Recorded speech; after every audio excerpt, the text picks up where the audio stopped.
সবাই আছে তাহলে কাউকে দেয় আর কাউকে না দেয়। আলহামদুলিল্লাহ, সিলেটে আমার জন্মভূমিতে আমি আসতে পেরেছি, এটা আমি মহান আল্লাহর দরবারে শুকরিয়া আদায় করছি। আপনারা যারা এখানে এসছেন কষ্ট করে, সবাইকে আন্তরিক ধন্যবাদ জানাচ্ছি। এবং যারা এই বিপ্লব সফল করতে, বাংলাদেশের অধিকার প্রতিষ্ঠা করতে গিয়ে যারা তাদের নিজেদের জীবনকে বিলিয়ে দিয়েছেন, তাদের স্মৃতির প্রতি গভীর শ্রদ্ধা জানাচ্ছি। যারা আহত অবস্থায় আছেন তাদের দ্রুত সুস্থতা কামনা করছি এবং শোক সংতপ্ত পরিবারের প্রতি গভীর সমবেদনা জ্ঞাপন করছি। আপনাদেরকে অসংখ্য ধন্যবাদ। এবং নিশ্চয়ই আমরা একটি সমৃদ্ধ এবং বৈষম্যমুক্ত বাংলাদেশ, গণতান্ত্রিক বাংলাদেশ গঠনে সক্ষম হব সকলের সম্মিলিত সহযোগিতায়। একজন সাংবাদিক হিসেবে, একজন রিপোর্টার হিসেবে আমি যদিও কোনো পলিসি নির্ধারণে নেই, কিন্তু আমি মনে করি যে আমাদের সকলের সম্মিলিত প্রচেষ্টায় একটি বৈষম্যমুক্ত সমাজ প্রতিষ্ঠা, একটি গণতান্ত্রিক বাংলাদেশ বিনির্মাণ সম্ভব।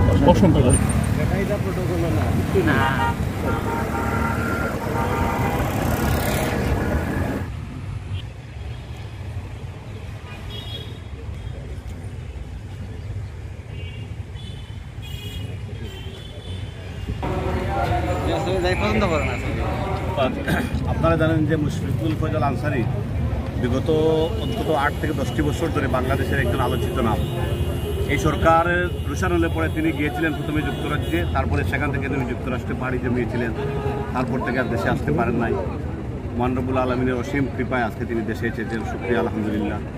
উনি যুক্তরাষ্ট্রে অবস্থান করে হোয়াইট হাউস তথা জাতিসংঘ তথা বিভিন্ন জায়গায় আন্তর্জাতিক প্ল্যাটফর্মে বিগত খুনি সরকার স্বৈরশাসকের বিরুদ্ধে যে প্রতিবাদের জোর তুলেছিলেন, সমগ্র বিশ্বের কাছে বাংলাদেশকে একটি ফ্যাসিস্ট রাষ্ট্র হিসেবে প্রতিষ্ঠা করতে পেরেছিলেন এবং যার ফলশ্রুতিতে সমগ্র বিশ্ব আজকে আমাদের বাংলাদেশের জনগণের পাশে দাঁড়িয়েছিল। তিনি হচ্ছেন সেই ব্যক্তি মুশফিকুল ফয়জল আনসারী। এবং সত্যিকার অর্থে তিনি ওয়ান ম্যান আর্মির মতোই কাজ করেছেন, কারণ তার যে ভূমিকা এই সারা বাংলাদেশ চিরজীবন স্মরণ রাখবে। সারা বাংলাদেশের জনগণ তার কাছে কৃতজ্ঞ। আমরা শুধু বিএনপি না, সারা দেশের জনগণ, সাংবাদিক সমাজ, সুশীল সমাজ, দেশের পেশাজীবী সমাজ সবাই তার কাছে কৃতজ্ঞ। আমি বিশ্বাস করি তার মধ্যে সিলেটের কৃতি সন্তান।